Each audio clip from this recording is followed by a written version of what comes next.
สุขสบายดีพี่น้องเศร้ามื้อนี้เฮาเดินทางมาตั้งแต่ตีห้า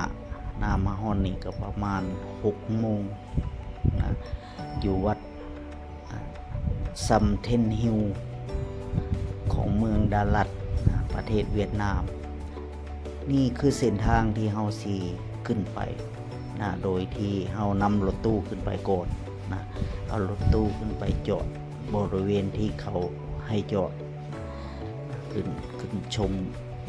ความสวยงามของวัดแห่งนี้ว่าวัดแห่งนี้มีความสวยงามขนาดใดสถานที่แห่งนี้ก็คือวัดซัมเทนฮิลเขาก็สิให้เฮาจอดรถอยู่ตรงนี้ต่อจากนี้เขาก็สิแนะนำสถานที่ว่าเฮาควรสิไปแนวใดย่างไปแนวใด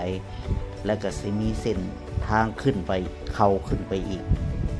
แต่เส้นทางนี้เขาสิ